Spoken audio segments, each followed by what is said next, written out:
Danielle Smith has come out and introduced a new policy addressing parental rights and the protection of children. And there's a lot in this bill, or in this policy.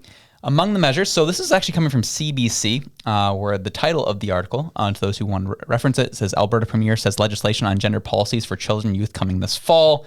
And they kind of highlight in the CBC article of what is kind of talked about in the measures. So what we'll do is we're going to kind of go through the summary of how CBC summarizes some of the things in this policy, in this bill. And then we'll also then tell you CBC's commentary on it, which is interesting. So among the measures, they say top and bottom surgeries will be banned for minors age 17 and under. Makes sense? Mm-hmm. CBC's commentary is doctors say bottom surgeries aren't performed on youth and top surgeries are rare.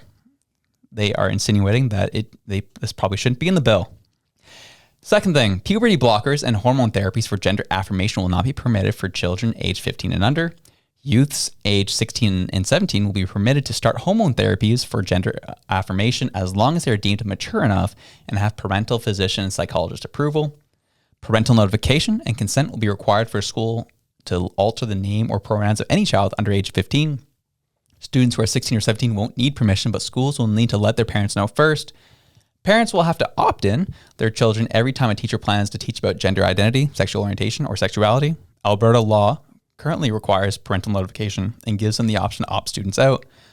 All third-party teaching materials on gender identity, sexual orientation, or sexuality will need to be approved in advance by the Education Ministry. And transgender women will be banned from competing in women's sports leagues. Smith said the government will work with leagues to set up co-ed or gender-neutral divisions for sports. So that's really the top-level highlights from this. Reg, what's hitting you, dude, on this one? So I am a parent, as some of you might know. I have a daughter that turns 1 next week, or I guess this weekend. Time goes by really quickly. And so when I read this, I think of this in the lens of a parent. I think I'm responsible for this human being until they're 18. They're not a legal adult until that age. So a lot of this to me just makes sense.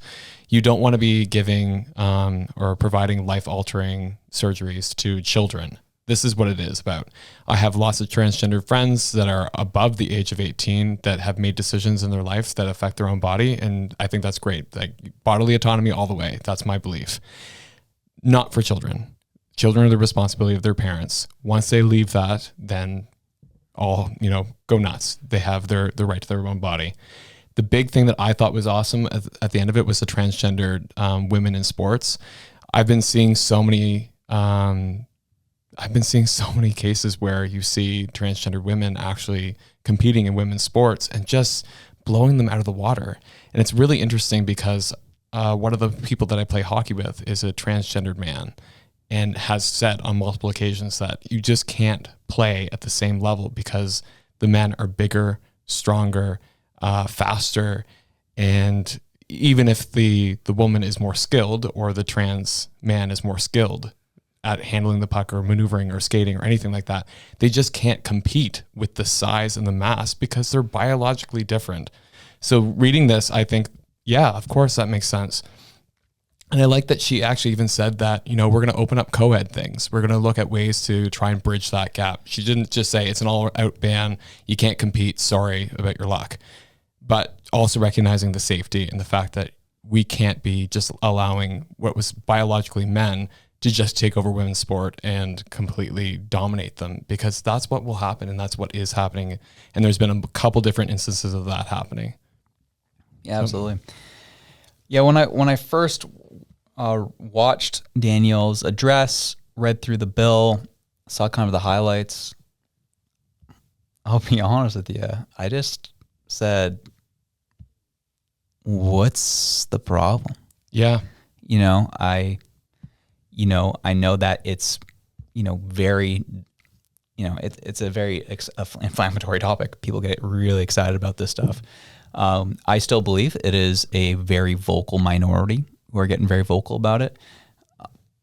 It's really interesting. We will address it here soon. The liberal and left side of the party or side of the political spectrum and their response to this. Seeing the response shows me that you didn't read the bill, or you knew, or you know what's coming, and you were just being dishonest, and you're wanting to cause chaos in the streets. And we know that the left tends to do that, and they love to do that. Wouldn't be surprised if it's the latter. So that's where I was kind of frustrated. Like the idea of like just letting kids not make life-altering decisions. Yeah, I'm on board with that. And if that makes me fascist or a bigot, then so be it. You know, I just don't like. I would love to have someone else come on and tell me that I'm wrong and explain why I'm wrong and like why it should be something different. Yeah. And it's interesting because one of the things that I look at, because as a researcher, that's where I go to. John Hopkins Hospital University, they basically looked at transgender and sexuality and gender expression. And they basically said that gender expression and sexuality and things are fluid for the most part in the teenage years because you're still trying to figure out your body. You're still trying to understand your place in the world. All these things are in motion. They're not fixed yet. And it also aligns with the fact that your brain hasn't even finished development until you're like 24, 25. So even that, so the prefrontal cortex, the part of your brain that's used in decision-making, hasn't finished its development yet. So to give these children, essentially, the ability to make these life-altering decisions before their brain is finished developing, before they've actually had their gender identity and their sexuality and everything fixed, it's not okay. We don't do that in any other regard. We don't give children credit cards. We don't give children the right to join the military. We don't give them the right to vote because we've realized that they're children and they aren't able to make those decisions yet. So to take parents' rights away, and that's what I think should be the main call to this, is the fact that it isn't about giving rights to children. It's about taking parental rights away if you don't have this kind of legislation in place. That's what I find frustrating. And so as a parent, I want to be able to have a say in my child's life. I've spent the long hours, up with them, making sure that they are at the point that they are, that they've survived, that they have thrived, that they are going to be the human being that they need to be and reach all their potential. And to have somebody come in and tell me that, this is how it's going to be done, that to me is frustrating. So to have protection for parents, that there's going to be some rules around whether or not a child can change their name, whether or not a child can go seek out surgeries or go seek out treatments or hormone blockers or all of the above. Like, this is protecting parents' rights, and this is putting parents back in the driver's seat of their child's life until they're able and at an age where they can make those decisions for themselves. True.